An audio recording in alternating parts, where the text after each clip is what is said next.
Hold on. There we go. Yes, recording.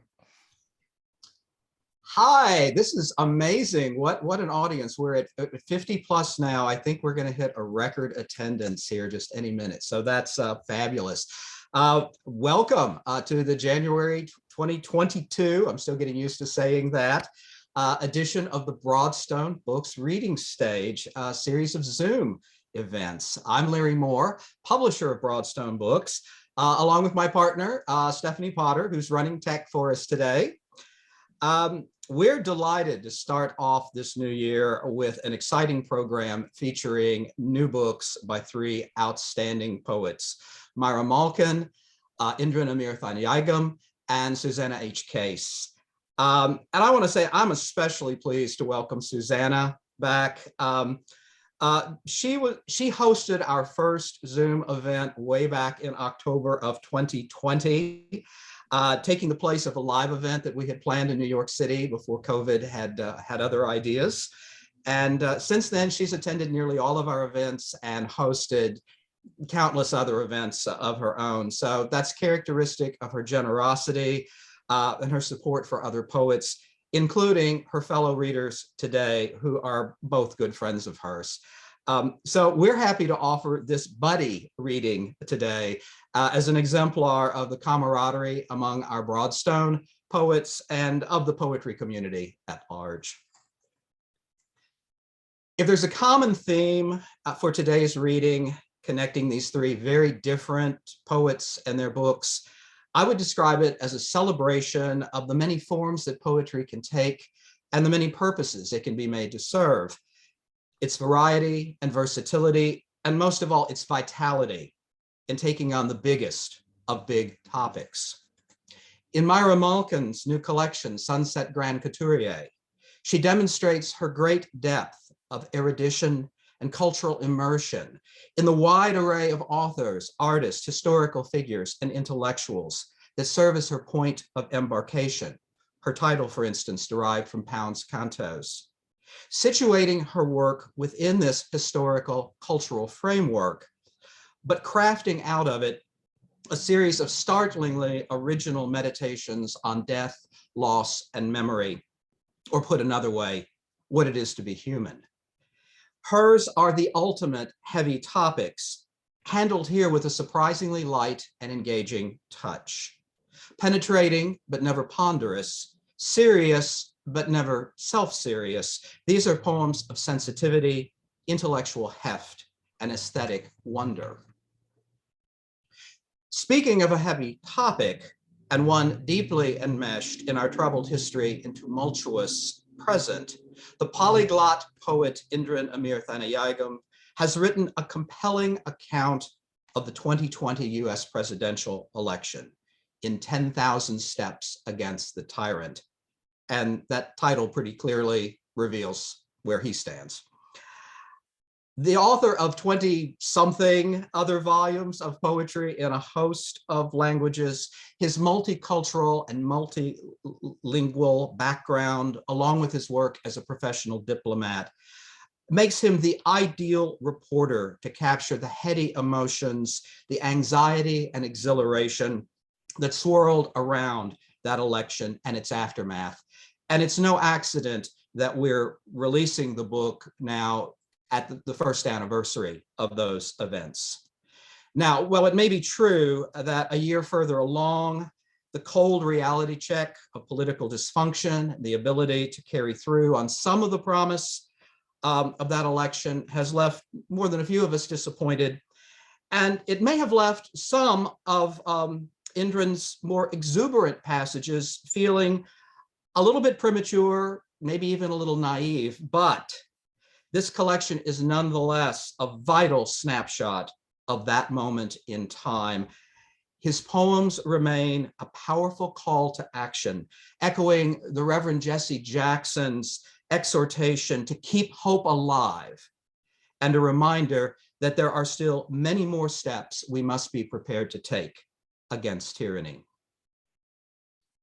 Politics also provides a backdrop for the multi-award winning poet Susana H. Case's amazing new genre bending and blending poetry noir narrative, The Damage Done, which takes us back to the dark days of J. Edgar Hoover's COINTEL operations in the late 1960s and 70s against American political dissidents. On the surface, this is a story of Janie, a fashion model whose death under mysterious circumstances serves as an opportunity for a corrupt FBI agent to frame Janie's Black Panther lover for her death, making them both collateral damage in Hoover's clandestine war against anyone he deemed un-American. But on another level, as Case instructs us, the greater damage done is to democracy itself, to trust and faith in government, an enduring legacy of suspicion and division that serves as a cautionary tale at this moment when these divisions and distrust are more inflamed than ever. That's a tall order for a volume of poetry, but Case more than succeeds in this audacious, breathtaking collection. So as I said, 3 very different collections, but all of them take the reader on an emotional thrill ride. Buckle up as we begin today with Myra Malkin and Sunset Grand Couturier. Myra, step into the reading room. Thank you so much, Larry. It's a great honor to be reading with Susana and Indran, and I want to thank you, Larry, and everybody at Broadstone Books for being so steadily kind and helpful, and thank you all for being here. My first poem is about a drummer. I don't know anything. I'm not hearing about anything. drumming. Sorry? Oh, I don't know anything about drumming at first hand. I've always liked looking at timpanists, the way they lean their ear down to the top of the drum. I want to make a note that there are 2 technical terms, flam and pataflafla, which are basic drumming patterns, as far as I can tell. Drummer tuning. The timpanist, that adept of hiatuses, with cashmere taps begets mute booms like ghosts. He has to tune, fine tune his hubbub kettles, the stew meat timbres in them, soft auguries of flams, of pataflaflagabble, plush tattoos. He lays his cheek against the taut drawn skin, as though the endless rests, while violins and trumpets perorate, have magicked him to sleep. But his attentive ear still hearkens to his heavy creatures, hears, as if it were an escrow, their intent, their pent-up spate, their reservoirs of roar. The next poem has to do with my being a descendant of immigrants kind of further back. And I want to warn you that it has a little quotation from Henry James in the middle of it, in which he talks about Jewry, just uncomfortable word. It's from a book that he wrote in 1904 when he came back to America to visit. And he was really taken aback by all the immigrants he saw in New York City. I don't think he was really hostile, but very taken aback. Translated Cossacks. Suppose she happened to be descended from a pariah people, experts at being scapegoats. Cossacks came, they burnt down the house. All night the family crouched between the cornstalks. Soot flakes grazed them. Relatives took them in, they were beholden. The mother kept nagging, let's go to America, your uncle went. Suppose the fear got handed down, like a tureen, a jean, a plated pocket watch. In America, there still were aliens. Immitigable, the sounds and signs of Jewry that had burst all bounds. Sword slashes they suffered, the triumph of peers at weddings, the condescension of moneyed cousins, the criticizing eyes of the ensconced. her parents' wordless prompts.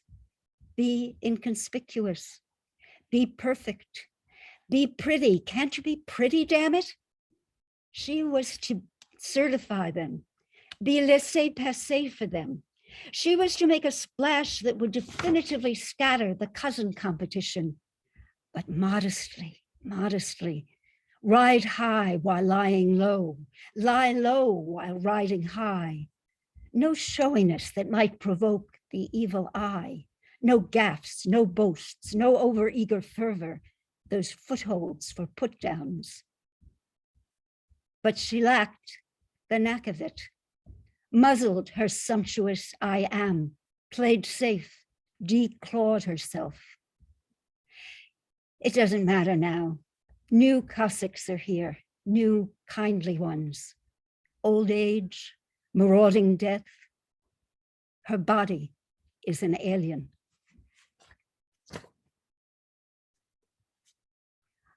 A trip we took before you were erased. Night on the Jersey Turnpike, detour notice. No streetlights lit, route secondaire, no signs. Thick dark ahead, it roars at us like lava. On either side, redacting night goes by. Inside this darkness larder, your blue shirt, your hands upon the steering wheel, bare wrists, that décolletage of shirt sleeves folded back. The detour street decants us down its length, past armed guard trees, as if some dead god dreams us, as if we weren't sewn now to the earth. No powers that be turn up to readmit us to exits, signage, man-made clamor, light. 58th Street. 15 years have passed, and I still don't like to be on 58th Street, to walk along the flank of the hospital. You were at that hospital when a patient jumped out of a 9th floor window. Police came. They cordoned off the street. Further east, there's still a jewelry store, a shoemaker, a laundromat, a nail salon. What a homey block. What would it be like to arrive in the afterworld and be apprised that no more suffering would be inflicted?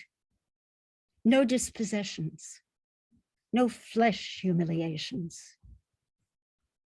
For how long would memory still burn? Then I have a 2020 poem, but not optimistic in this case. Public health dream. I dreamt of baobabs. They call them upside down trees. Then the haboob came, a desert dust storm. Walls of sediment rammed me. The sand seemed to guzzle up the air. I dreamt that scurvy politicians, slivers of ice in their hearts, stood on a hillock of mud. They were washing their hands. Lies sallied forth from them as excrement and semen, fibs, half-truths, porkies, alternative facts, a sewage haboob. I hid myself in scotch grass. Meanwhile, the dead piled up. I mean, the unrefrigerated dead, people of so-called color, bus drivers, orderlies, firemen, food service workers. The air was like minestrone. Lies filled it, lies in their aerosol go-karts. The baobabs died. What happened afterward, I can't remember. I drifted away to the empty suburbs of sleep. The next poem begins with a prayer. Cyrus the Great, a 6th century BC Middle Eastern ruler, praise to Marduk, who was the head god of Babylonia. I am Cyrus, king of the universe, king of Babylon, king of Sumer and Akkad. May Marduk, the great Lord, grant me a long life. Who does not say this? A textile display, the socks of a Carmelite nun. Apart from their mended lacunae, they hardly exist. They want to go on being socks, as I, almost equally darned, would like to go on being me. Save the whales, save water, save the earth. No, no, no, no, no. Save me, Marduk. Let me be a regular at the Never Fade Away Cafe. Do not truncate my act. Do not dispatch the vaudeville hook to yank me from the stage. When fear unshells me, hear me, Marduk. When I was a legal services lawyer in Ithaca, New York, my clients who were on welfare all too often got a letter headed Notice of Discontinuance of Benefits. So I borrowed that label. Notice of Discontinuance of Benefits. Your roommate body, for years she partied with you. Suddenly she's sick. She needs new parts, needs scans, needs EKGs. You're good to her. You go to doctors with her. You sit with her at night. She's angry though. She says you colonized her. You were the governor general who trafficked in slaves, who squandered her bauxite, her gold. And now the indigenes rebel. They besiege the capital. They dismantle the collaborative city. My last poem is about Louis MacNeice, an English poet who was in all the anthologies of my youth. I want to say that in the middle of it, there's an anecdote that I adapted from a book edited by Alan Bennett, an anthology called Six Poets. Reading MacNeice. There's an epigraph. Dissolved in the running water of time, we fool our fancy to catch intact what is always in dispersal. Louis MacNeice, Departure Platform. Haven't read through the collected poems, but even if I had pencil marked lines I especially liked, world is crazier and more of it than we think. Would I remember those lines? One poet, one collected poems, one life. So much to know about him, to forget. When his mother died, he was 5. He started writing poetry at 7. The party he spent by a mantelpiece, elegant, silent. His host said, "Is it true you were brought up in Belfast at Carrickfergus?" "Yes." "Ah, that confirms a legend I have heard. A long time ago, seals invaded that coast and interbred with the folk there. Even when I copy whole poems into my current notebook, some of them slide from my head like keys from an unzipped purse. I go on doing it though. Those hospitable notebooks, those cabinets of curiosities. It's like somebody taking selfies, Buckingham Palace and me, Louis MacNeice and me. Why this compulsion to cull, to salvage sea glass fragments? As if I'm stuffing loot into a too small sack and running from a wreck, though it's I who am going to sink, and all too soon. As I am drowning, I'll wave as well as I can. My darlings clutch to my chest. Thank you so much. Oh my goodness. Myra, how wonderful. I hope you'll take a moment to look at the chat. I know you were too busy reading to look at the comments people were making, but I think it's so appropriate you began with a percussive poem because many of the comments are about the rhythm of your language, which this is one of the reasons why I love to hear poets read their work, is just to get the cadence that you bring to your words. And I want to make one just quick shout out. I was talking about how great Susana has been as a literary citizen, but I know that Lynn McGee is in the audience today. Lynn is one of your fellow Broadstone poets, and Lynn is the one who finally nagged you enough to send your work to us. So good for Lynn, and everyone. Not only thank Myra, but thank Lynn for Myra being here today. I'm very grateful to Lynn and also to Susana, who've been wonderful naggers. Thank you. Absolutely.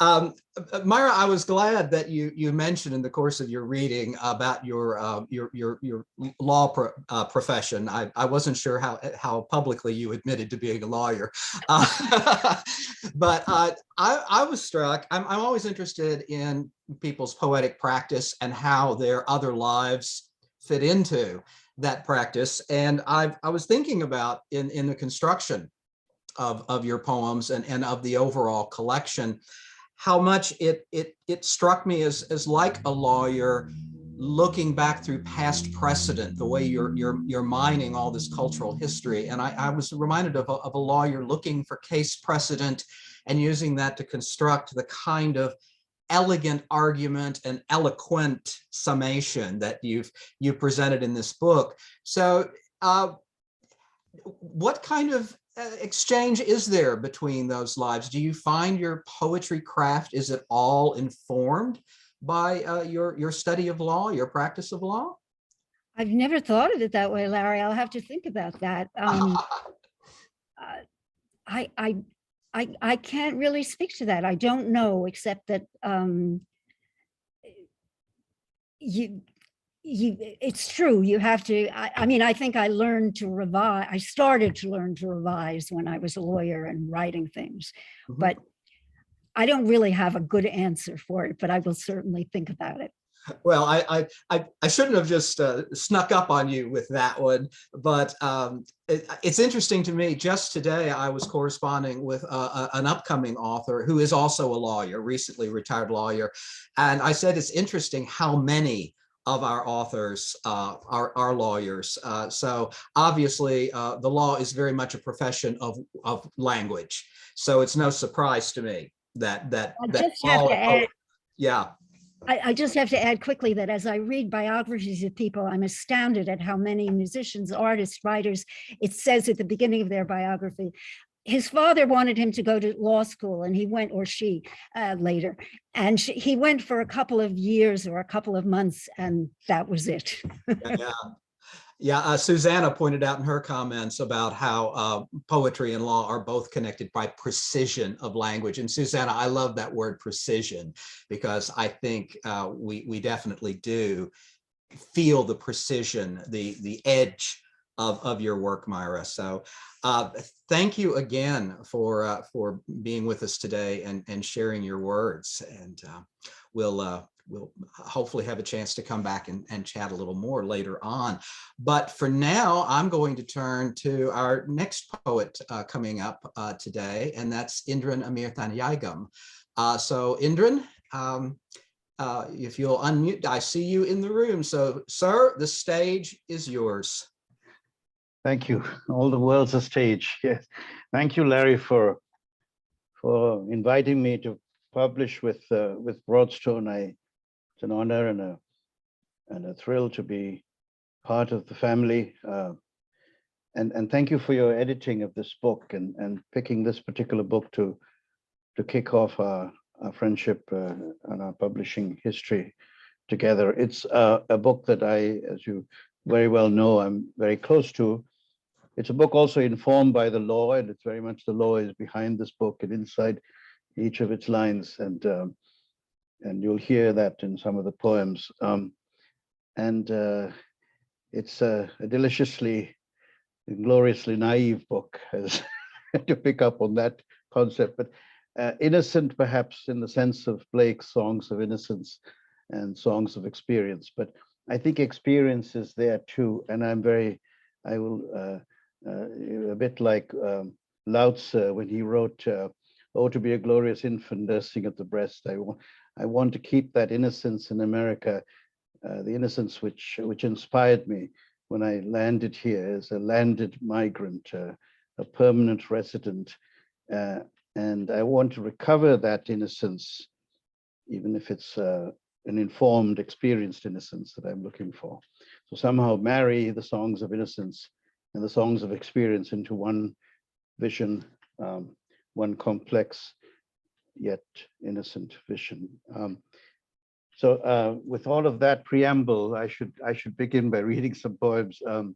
There are two parts to the book: the mother of all elections, you know, in a sense, and the mother of all pandemics. So we have,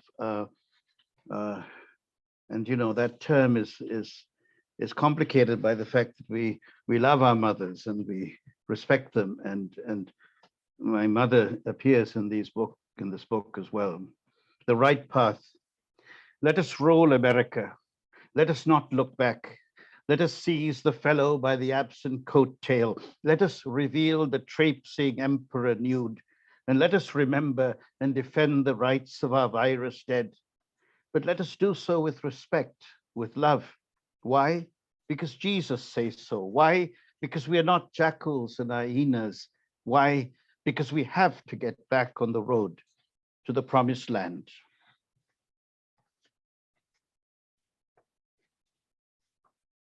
Voting song. I'm going to take mother to the polling station. This may be her last chance to vote for the right path from the burning bush, sinking ship, roadkill, victims of the raging virus. I'm going to take mother to the polling station. And son, make sure you get that absentee ballot sent here while you visit. Every vote will count. And daughter, although you cannot vote, not this time, I want you to know that we have tried with all of our heart and mind to throw the bastards out. My love, I'm voting. I'm crying. Yes, but not to worry. These are happy tears, tears of bliss. I did not think God would have time to look out for me. Thank you, angel, who intervened. Thank you, kindness to strangers, what you taught me, Mom and Dad. Thank you, poets. I love you as I love myself. Thank you, diplomats. Thank you, Kamala and Joe. Thank you, friends of America, Asia, Arabia, Australia, Europe, India, the Pacific Isles. Thank you, all peoples, animals, birds, plants, seeds, works of art, music and dance not yet mentioned. Thank you, my love. Voting. Pencil, and here the law enters directly. There is a time to mourn and a time to review the cards and cast them again on the table, trusting God to guide your hand, to say this pencil you left with roses, chrysanthemums, lilies, in a riot of passionate flowers before the Supreme Court, will be picked up by a girl after the period of mourning, not to be conserved in the Smithsonian's Museum of American History, but to write the story of a young lawyer come to Washington to interpret laws with grace, acuity, and impartiality to the best of her ability until such time as their articulation becomes almost unnecessary, so ingrained they would become in the social conscience of Americans walking then freely. Soul rising. I miss you something fierce. I have to tell my bones to stop shaking, to calm down, that there is something called work, poetry, cleaning the room, getting food together, attending to mother, reading fine print in polling, picking up the phone, cold calling a Texan in the name of participatory democracy, the nations and the earth's soul and the dream, jostling about in the coffin, thinking the time is now to break down the wood, pierce the earth, slide out to walk abroad again through these United States. Address beyond Gettysburg. We're not going to stop. We have already started to walk, to run, our legs stretching, striding. The wind is behind us, blowing our hair and pushing us ahead. Every day, every hour, every minute fills us with enormous adrenaline, enormous hope. There are only so many insults the brain and heart can take before they begin to fight back. But with guidance from the village elder to dilute the poisoned barb with herbs and prayers, to get the Russians on the back foot, to invite Chinese to return to business, to let ordinary Iranians drink coffee in peace. But I am not a mere internationalist. No, my friends, I'm running with Iowa farmers, former steel workers of Bethlehem, chicken pickers of Purdue plants in Tennessee. I'm not satisfied with the way things are in 50 states and all the dependencies. In Puerto Rico, I will not ignore people after they suffer hurricanes twice. In New Orleans and the Bayou, I'm not going to stop at building a levee. I will build parishes back with the faith that sustains me and them, that we will see a promised land, that we can arrive there together, one nation under God. And I've only just begun, just begun. Give me your stories from every community, every state house. We're going to talk among ourselves, one great family conversation around the fireplace, the TV, the radio, the computer, the phone. We're going to go back towards building that great society. Do you remember the dream deferred? Langston Hughes will be on my night table. Congressman Lewis will dance in my dreams as he did in Congress. Blue Dog Democrats will have their say at the table, and we will listen to reasonable arguments from the other aisle. What is reasonable? That we spend the budget to get people back to work in good health and with hope, that we make peace with our friends again, and we trust but verify our enemies. I will now read a poem called In Love and Politics. I miss you now more than I did yesterday, and a whole lot more than a month ago. This accumulating, sometimes leaping, dizzying desire is splendid, grand, and gives me almost infinite energy. But to where is our train hurtling? Are we riding in Lawrence's Coney Island of the mind, the America he observed then a year before I was born, and this America today? When will it fulfill the dream? Every Sunday, when I go to see my brother, I pass a line of cars a few miles long outside a church on Randolph Road. The drivers wish to satisfy hunger, waiting for them at their homes in this time of virus, lost jobs, not enough money to pay mortgage or rent. I've read about soup kitchens, the Great Depression, dust, Scrabble, have seen Henry Fonda play Joad in The Grapes of Wrath, but to see ordinary people hungry now in automobiles, to see shooting in the back of black men on grainy police cams, to see George Floyd, his life pressed out. There is something rotten in America. Shakespeare wrote once about Denmark. There's something awry in the pigsty, a ferret in the coop, a bandicoot, a rat, a snake. There is something not right on one side of the debate stage. Yet there is enormous hope, belief in the good and in loving kindness. The man, senator, widower, his wife killed in a car crash, who rode Amtrak every morning to Washington, every evening back to Delaware to join his children for dinner and to put them to bed. This ordinary, decent Joe has my vote and will soon have a new name and title. Extraordinary Joe, extraordinary president. Shall we take the metro to the mall, get off at the Smithsonian, walk together to find a patch of grass, lay down a blanket in our mind, a carousel, a pretzel stand, then raise our hands in glee on the Ferris wheel, reciting poetry on Inauguration Day? The other side. Mother read 2 poems every night from Uncivil War, a book I wrote about our bloody island history. She asked what I mean exactly by tigers. She says she remembers reading about sepalica flowers. She says she has never understood poetry, but with a wide-eyed gratitude, innocence, and love for her child, opens the book, the only one that interrupts her rosary, Our Fathers, Hail Marys. I am grateful too, humbled to have the chance to live with my mother as she prays and reads before what's to come when the book gets handed on and the war with mercy ends. And I'll finish with a few more poems from the section Mother of the Pandemics. This one in particular, I know Larry likes this poem, and it's a poem that I included from another unpublished manuscript, and it lives now here. Late night olive oil. Let us put the letters and fears and boiling emotions on the page.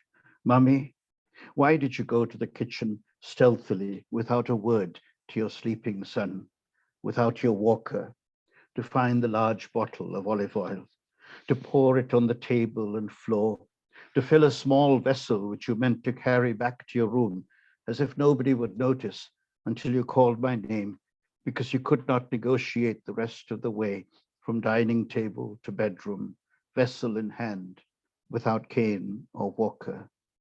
I write to atone for my flailing words, saying never, never, never again. The kitchen is prohibited. Your mania for oil in the hair is prohibited. The stealthy, mischievous, childish, truant foray into the darkness with a torch in hand, which you forgot on the countertop, all of this is prohibited. Your losing memory and control are prohibited. These words are prohibited. Decline and death are prohibited. Torch. The flame may seem fragile, small, almost nothing at all. But as you carry it from room to room in the dark, the bobbing, flickering wick lights up mind and heart and gives hope. And the sun is waiting around the corner of morning to come on stage, to rise. The candle, migratory bird. I must tell you that I am lighting a candle in my mind, and I beg that the flame lasts through the night, that it will not be put out by a man too afraid, mad, young in thought. Let us embrace the darkness and accept each other's absolute freedom to fly to the other end of the earth, to discover that the world is round and love has no choice, the migratory route already drawn, but to return, to return. I will finish actually with this next poem, which just because we have to fight in Texas again, and there's a man named Beto who's running for governor. I wrote this after his loss in the last election. Texas for Beto. Powered by people will not roll over Texas. Powered by people will keep knocking on doors, texting, calling on the phone with news of the community, of food banks opening, of the next jobs fair. And in some not so distant future, the Lone Star State will reduce the speed limit on its highways, and rulers with silver spoons in their mouths will come down from observing rigs and slaughterhouses. No state belongs to one party or the other. Voting is personal, like the beloved you choose to receive the letter that reveals your soul. We will build the Republic of Texas, the democratic republic of migrants, old families, grandchildren of pioneers under an enormous tent the size of Texas. We will not give up the permanent campaign to turn the state house blue, to win a Senate seat or two, to deliver one day in the future for the Democratic presidential candidate, born here or elsewhere in the Union. No more red and blue divide, despite appearances, despite harassment of the Biden bus on the highway. There will always be two sides to an argument, or three or four. Let people know options. Register texts in every day, break bread and share it. In the privacy of the booth, the new voter will decide, and we will respect the decision, even if it hurts tonight that Texas did not turn blue by 6 percentage points. So on that note of somewhat guarded sadness, though I believe in the town called Hope, thank you very much. Oh, and thank you, Indran, for that reading. Again, if you need to go back through the chat now that you've finished and won't be distracted by looking at it, and just see the many comments. And a number had to do with just your delivery in your language. And if I talked about Myra's work being percussive, I love the way there is a flow to your language. I feel like I'm being swept along by the current of your words. And I know other people in chat have commented on that musicality. And my favorite phrase, I scrolled back up to find it, Lisa Andrews referred to, I love the relentless restlessness, the holy abundance of restlessness, which is such a lovely thing. Such a lovely thing. So a shout out to Lisa for pointing that out. And Andrea Deacon, I think, speaks for so many of the listeners today when she said, I love the heart and hopefulness in your words. So I'm really glad, this again, it's no accident that we're having this reading and having this conversation with you right here around the anniversary of both the insurrection and the inauguration. And I think that we all needed to be reminded of what hope feels like. And we certainly got that out of your reading, Indran. Thank you for that. Thank you. Thank you, everyone. Thank you, Larry. And I'll say, as you know, my personal favorite poem, and I'm glad that you called attention to it in the reading, the one about your mother in the kitchen at night. And I know at first that seems to be the least political, the least thematically connected poem. And as you say, we did pull it in from another manuscript, but I think for the very good reason, what that poem and your other poems here that talk about your mother or that talk about love, I think they're actually central to this collection because they remind us why the fight is so important, what it is that we're fighting for, that we're fighting for family, for community, for love. Does it feel that way to you in the way you've structured the manuscript? yeah, I was so glad that that we did include some of those poems now, and I can see how they tie into the My Love, I'm Voting, Mother. This may be the last time I vote, and it's such an important vote. And so, yeah, there's a theme throughout that I can, perhaps if I was to write a review of my own book, I could actually do it. I'm so hopeless when it comes to writing reviews, but yeah, no, I'm very grateful. And there is an perhaps, and I still believe in this dream, and I believe in the president and despite the inevitable, drawbacks and of the hard challenges of this last year. So let's keep the faith alive and keep hope alive. I know these are all phrases that Jesse Jackson has used and Bill Clinton has used, and all of these, and they're all figures in the book. I mean, especially, George Floyd is also in this book, and in his name, as we talk about Congressman Lewis in his name. So let's remember these. I mean, the family of Martin Luther King marching on MLK Day for the voting rights that did not get passed, but we drawing attention. We have a lot of, don't keep our eyes off the prize. Okay, anyway, I didn't mean just to go off into a political sort of, not rant, but meditation, but I inevitably given the subject. Yes, and it's so interesting because I'm glad you did, because a question that I had written down to ask you was, do you think, looking back on this past year and looking back at this collection, if you'd be inclined to go back and revise any of your thinking and revise any of your poetry? And I'm now going to answer what I think the answer to that question should be is no, because I think what all of us have felt today is the hope that is embodied in this work, and we need that hope. So don't touch a word, don't touch a thought of anything you've done here. And Indran, bless you for this work and for that hope. So thanks for being here with us. Thank you so much. And now we have our third poet to step up, and I am thrilled to welcome Susana Case to the reading stage.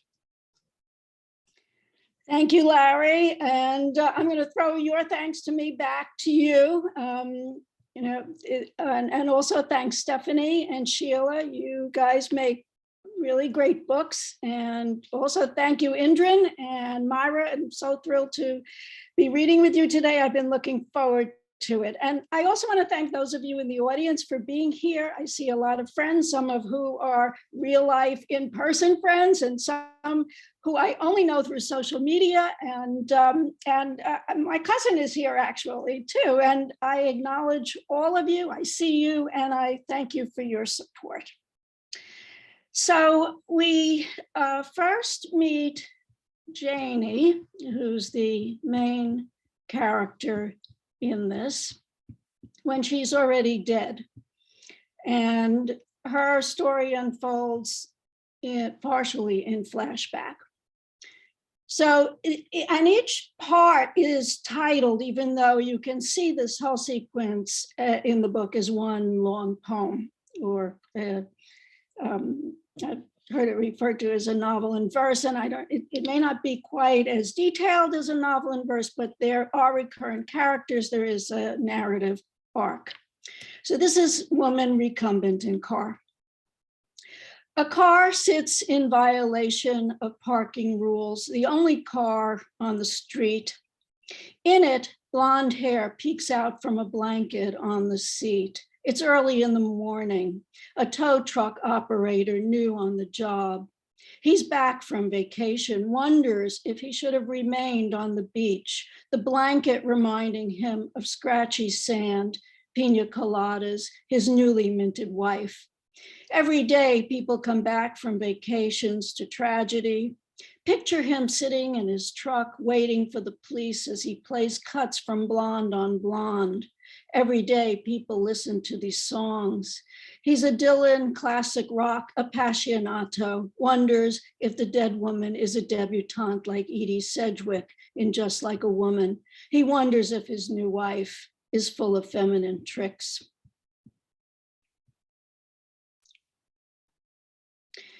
And we first meet the main detective soon after.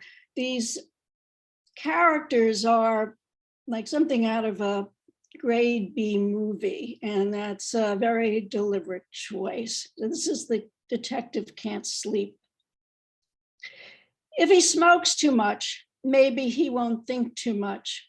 So here are the Marlboros, and there are the backup Marlboros, and here are his teeth, a yellowing, broken up roadway of too many cigarettes. He's thinking about a pigeon grazing nearby, a cooing ruin, how every trash pigeon in New York City is descended from a banded homing pigeon that didn't go straight home. Nights he tosses, sweats. It's the D-ball steroid for weightlifting. It's the rust-colored stain on his bedroom ceiling that looks like a fish, one with no insides, like the drawing a child makes. But his son is bored of drawing, his woman not looking at him fondly. It's the dead that keep him awake, and a crowd hovering, like today, at a double feature of the gorgeous, grotesque, noticing something not right.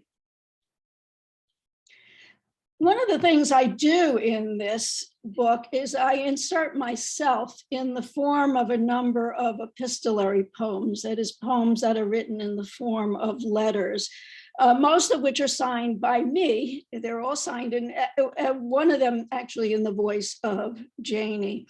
This is the first one in the book in my voice, and it's called Dear Carol.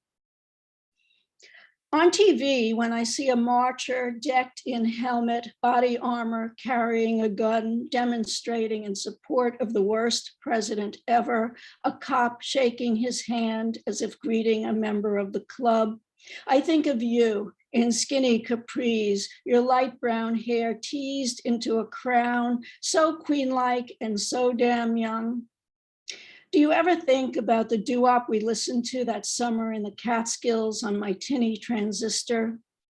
Back in the city after vacation, it took 3 subway trains to visit you in Brownsville, the graffiti-covered halls of the walk-up where you lived. I was a free-range teen, savvy about the subway, less so about social class, and I was the one who always made the trip to Brooklyn. Remember when you announced your engagement? He was a cop, your voice rising at the end in excitement as you offered your hand to show off your ring. We were barely adults. By then, it seemed the police were rioting everywhere. Oh, I said, forgetting my manners, silence, and the chasm already there opened up that last time we spoke. I don't want to give the impression that I think every cop is a bad cop, but during the COINTELPRO years, a lot of cops cooperated, local cops cooperated with the FBI, and we certainly continued to have problems. This is woman identified.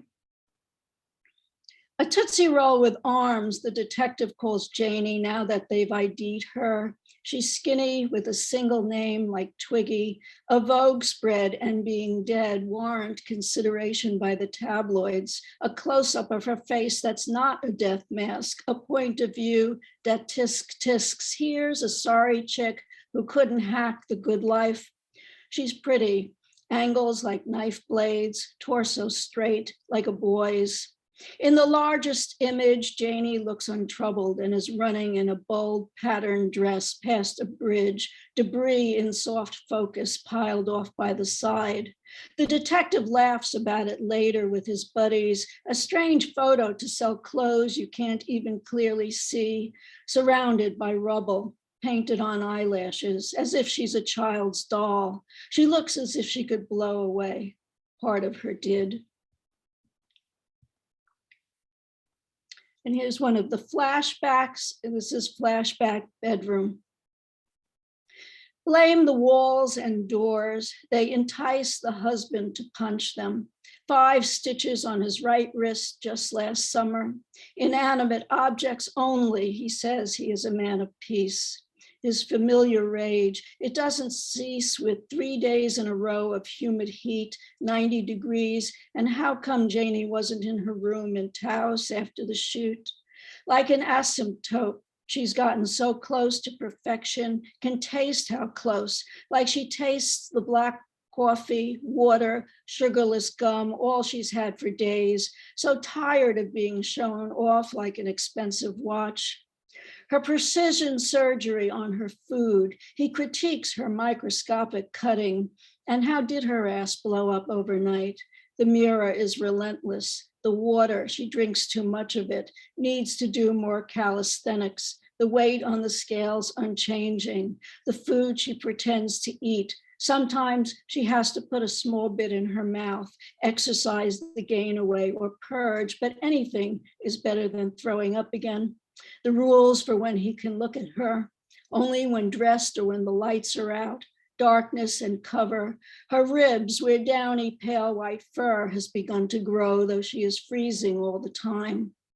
The room of ecru walls, the color picked from over 30 variations of beige for weeks. Samples were shuffled and placed on their bed while she tried to decide. His only comment, that nothing was getting laid on their bed lately except the paint swatches. Blame the husband. He likes them thin and young.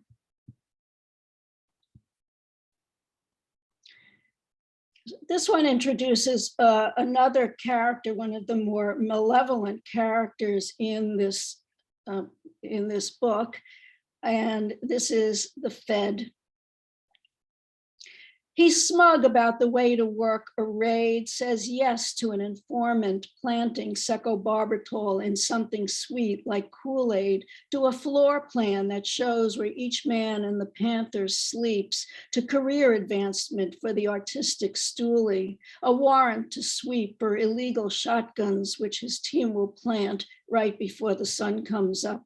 Says yes to 3 unmarked cars, 2 teams, 1 for each entrance, a kick that splits the front door, to shots, shoulder, chest, heart, head, to putting in cuffs the few men not yet snuffed, arrested for the pile-on of unlawful possession of weapons, aggravated assault, attempted murder, like Huey Newton, seized for a voluntary manslaughter that occurred while he was unconscious, bullet in his abdomen. Yes, to a delay a few days of the autopsies, so that blood samples hint at normal recreational drug use instead of FBI slyness, to a little pressure on the ballistics examiner, blackmail over that tryst of his with a man. The Fed tells him, play or get out of the game. This, I just want to pause here for a moment.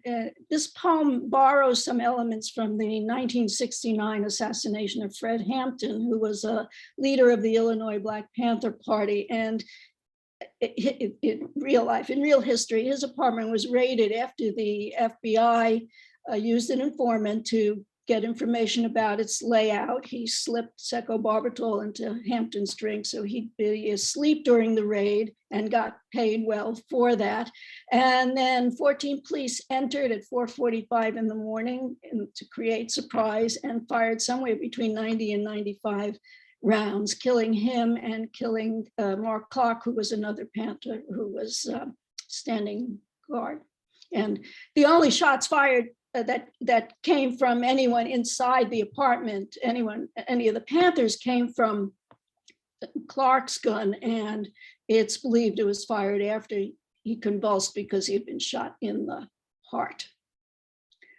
So the next poem also refers to this same incident, Dear So-Called Bad Apples, and it refers to a part of the incident in which, when they raided the apartment, the real raid, it was Fred Hampton's apartment, he was sleeping with his girlfriend, Akua Njeri, who was then Deborah Johnson, and she was more than 8 months pregnant at the time. So the police kept a gun pressed to her belly while she was handcuffed, warning her not to try to escape. So, Dear So-Called Bad Apples. Dear tightly wound killers of those already kneeling in submission on the worn bare floor. Dear tactical unit cops, more than a little cranky, heads going off like percussion caps once the cool professional, the detonator in waiting, arranges deaths. The Fed who steps back into shadow knowing the dead can't speak. Dear assassinate expediters of body bags, who puts a loaded gun to the belly of a pregnant woman? You show up and people move inside or slink down the street. Creator of martyrs, of revolutionary groups that don't exist, of false assassination threats, you ought to instill more fear than your fake militants, but this country is sleepy, yawns, allows you to persist. And of course, in writing that, I couldn't help but think of Antifa, which doesn't seem to exist. And so since all this takes place in the late 60s, early 70s, it's impossible to write about this period without at least mentioning Vietnam. And there is one poem in here which does reference Vietnam. A free fire zone means anything that moves can be shot. And it was inspired by accounts of the Battle of Quezon in 1968, which was the longest and deadliest of the Vietnam War. Almost maybe 80% of those who fought in the war came from working class or impoverished backgrounds, as does the brother of the detective who's portrayed here in this one. A free fire zone means anything that moves can be shot. Talking again about how green everything was, the fire and smoke, the mountains and silence, the jungle, which he never gets past when he tries to tell the story of how anything that moves is shot, and he was shot, and here he is now in their parents' home instead of a rat's ass chronic care veterans facility, has been like this for years, body broken, shrapnel still in his head, trying to talk to his older brother, the detective, who's wondering if the kid wants to die because someone now will have to do it for him. And all he had needed to do was stall a little bit. The war was winding down, or be some other place on some other hill, not that hill, where nothing will ever grow back. A monument to ill conception instead of here now, crying again, some spittle on his lips.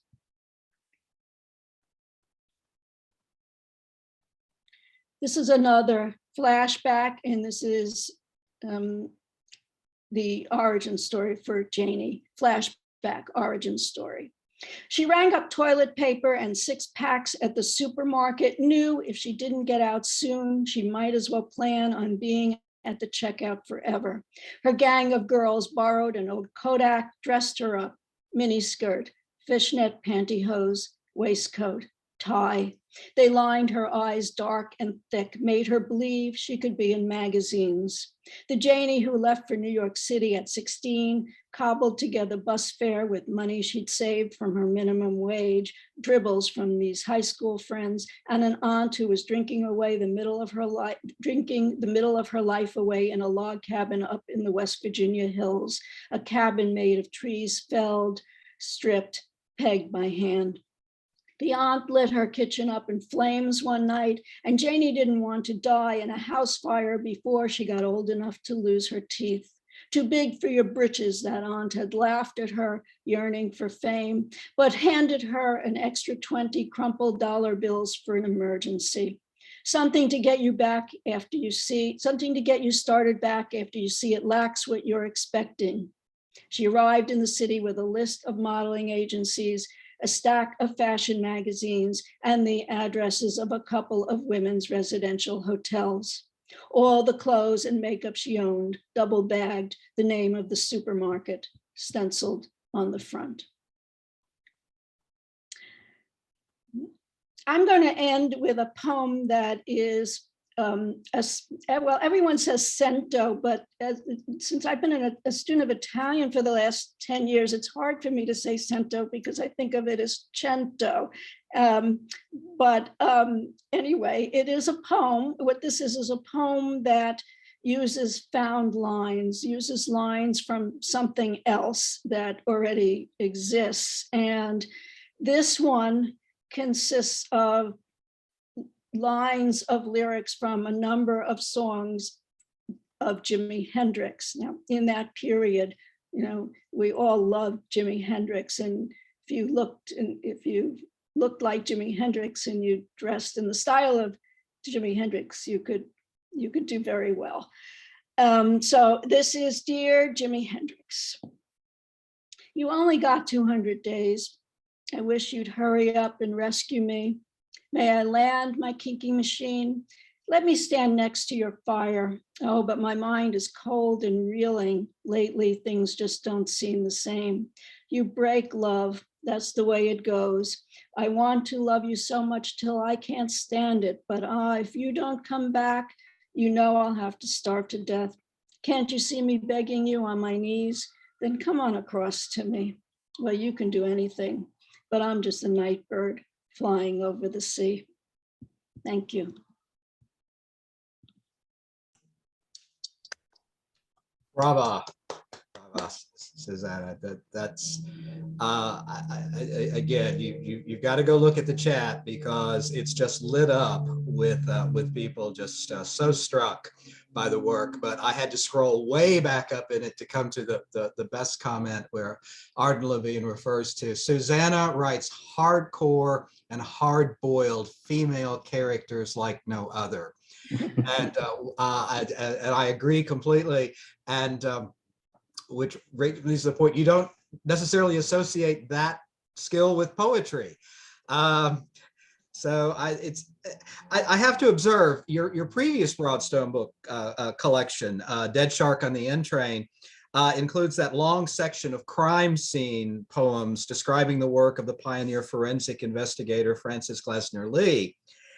Now you come back to us with this political thriller, which is all built around a murder, a death under mysterious circumstances involving a corrupt FBI operative. You seem drawn to the crime beat. My mind has been destroyed by too many crime movies and too many detective stories. Well, and it's wonderful what you do with them. So, and you did just sort of answer my question, is what draws you to this? Well, I have a longstanding interest in gender. I taught gender for up until last August. I taught a course in gender, and I have a longstanding interest in gender violence. So it's natural for me to be thinking about these things and to want to write about them in some way. Melinda Thompson just, I hope that's the name, I only see a piece of it, but Melinda made a comment, so much research, it's amazing. And I'm really glad she brought that point up because I wanted to bring that up as well. People think about the different ways you can approach poetry, but they don't necessarily think about what goes into writing this kind of historical narrative poetry. And there is a lot of research. So talk about your process a little bit, if you will. Well, I have been a student of the COINTELPRO era for many years, maybe 20 years, and have wanted to write about this in some form, but have not found a form before this in which to write about it the way I wanted to. Yes, this book has 4.5 pages of footnotes, which I think is probably will be a record for me of the most footnotes ever in a book of poetry. But I'm interested in violence, obviously, and crime, but I'm also interested in injustice and inequities in power. So all of those came together for me in this, and also in Dead Shark on the N Train, because there is a lot in there of about gender violence. And this book is, I mean, well, not everyone who's, well, I don't want to give anything away, but certainly, okay, let me put it this way. Janie isn't the only person who gets killed in the book or before the book. And so the focus here is actually less on gender, except that gender informs what we see happen to her in so many ways. But my interest here was the parallels between then and now in some ways, the malfeasance of federal cops in going after all sorts of progressive movements, which started to happen again during the Trump administration, although my interest in this preceded the Trump administration. Wanted to say, Patricia Kerrigan, and hi, Patricia. It's nice to see you here. Susanna must have been a detective in a past life. So my only gloss on that is no. I think Susanna is a detective in her current life because there is this forensic level of detail in your work. And just as I asked Myra about influences from law, you've kind of addressed this already in terms of your interest in gender and violence against women, but this truly forensic level of detail, where do you think that comes from? Well, I'm trained as a sociologist. Thank I you. have a PhD in sociology. So yeah, I've got a lot of that stuff threaded through me. Yeah. Oh, I'm glad you found something good to do with that. I mean, you managed to put it to a good use after all. And our wonderful friend Mervyn Taylor, what a great description. Reads like the novel stuffed in the back pocket of a subway rider. Yeah, bravo, Mervyn, for that observation. We keep saying novel. You talked about a novel in verse, and he mentions novel. I know you're a poet, so you write poetry, but I'm not a novelist. You're not a novelist. No, Okay. I at one point I had tried writing about COINTELPRO as a novel. It doesn't work for me. I just I can't. I don't know why, but it's not a talent that I have. But I thought there was a story here, and so even though my poetry tends to be narrative in general, it became very narrative here, I think. Mm-hmm. And I wanted to tell it as one long sequence, but I did break it up because it seemed to break up naturally, and because I was shifting back and forth so much in terms of now being late 60s, early 70s, and the backstory, I had to break it up. But it's really, if you read it, it's a numbered sequence of Yes. really one thing. Couple of observations. I love Carolyn Wright. Recovering lawyers and sociologists make wonderful poets. That's true. Poetry is part of our recovery process. Arden, again, love that all three of our poets today have careers in public service. And again, I don't think that's an accident that poetry is part of the service that all of you perform.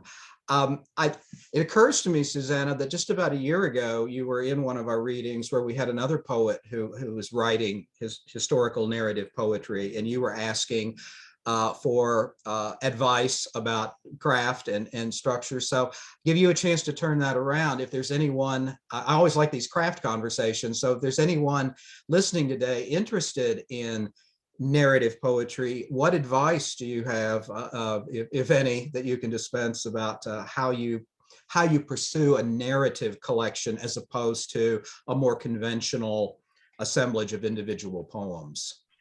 Oh God, I mean, I don't know. I think everybody's going to do it differently. I wrote this I mean, normally, if I put together a book of poetry, the sequence that's in the book is not the sequence in which it was written. Mm-hmm. This one is in the sequence in which it was written, even though I knew, the whole trajectory of how it would turn out at the end, obviously, which I didn't read any poems from the end because I want to maintain some level of uncertainty about that. But it was written, from start to finish in that way. I don't think I've ever done that before. Mm-hmm. Yeah, no spoilers here for us, please. Yeah. We do want people to buy the book. And speaking of buying the book, by wonderful chance, it arrived today. So even though officially it's coming out in a few days, they arrived today, and everyone who pre-ordered the books will be going out shortly. All of you in the audience today that have yet to order the book, Stephanie has just put the links up again in the chat about how you can find books by all of our wonderful poets who read today. And I know you appreciate their work, and speaking as a publisher, nothing expresses that appreciation quite as much as purchasing the books and making them part of your life. So please feel free to do so. Indran's is already out. Susana's, as I said, has just arrived. Myra's is due out in early February. It should be arriving just any time now. So I didn't have her book to hold up quite yet today, but we'll have it out shortly. So please feel free to go ahead and get your orders in. We have a few more minutes. I've been reading some of the comments that have come in. Judy Kerman says, glad I came today. And Judy, we're glad you joined us today too. Judy is another Broadstoner who's in the audience. I'm happy to see so many of my authors in the audience today, not just the readers. And that kind of echoes the comment I made at the beginning about this really is a community. It's a very supportive community. Susana, you're brilliant at that. And so are many other people who are in the audience with us today. And we're so grateful. A few more minutes. If anyone has any other comment or question they want to put in chat for any of the three, we'll be happy to read those. So we're gonna leave the room open for a few more minutes here to see if anyone wants to add anything.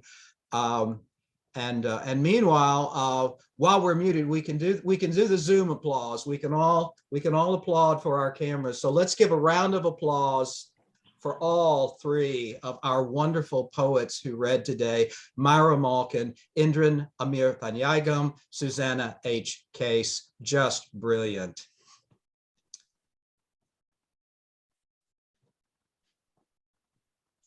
I think everyone was so swept up and commented as we went along today. So, which is great. And I think we did have a record attendance today. So thanks all of you for making that happen. I know a lot of you are regulars for these events. I've seen a lot of familiar faces here today, but I've also seen a lot of new ones. So if you are new to Broadstone Books and what we do, please visit us at broadstonebooks.com and check out all of our titles and our current and forthcoming books. If you enjoyed what you heard today, we do these Zoom events every month on a Saturday afternoon. We haven't quite set the date yet for the February reading, but a good way to check on us is to follow us on our website, broadstonebooks.com. Also follow Broadstone Books on Facebook, where we put up our event links for our readings. So again, if you liked what you heard and are interested in hearing any of our other poets, please do so. Also on our website, we have recordings for some of our previous readings. We also have our YouTube channel for Broadstone Books, where you can hear those previous recordings. So I don't see anything else coming up in the chat in the way of questions or comments. Stephanie, anything you have to say to take us out today? I just want to thank everybody for being here. Thank you so much. It was such a wonderful afternoon with you all. So that being said, I'm probably going to end the meeting in 1 minute. Just so you know. I just want to say thank you, everyone. Thank you. Thank you. Thank you to all. Okay. Susanna, Thank you. Bye-bye. Thank you. Bye. Good night, Bye. everybody. Bye. Thank you. Mhm. Bye-bye. Good job, everyone. Thank you. Great evening of poetry. Thank you. Thank you. Thank you. Thanks for coming. Thank you. Thank you. Grazie. Thank you. Beautiful. Very good job. Very nice job, Susan, and everybody. Great. Thank you. You. Susanna. All right, here we go. Thanks. I'm All gonna right. end it now. Thank you. Thank you, Stephanie. All right. Thank bye. you. Thank you. Okay. Bye. Bye-bye. Love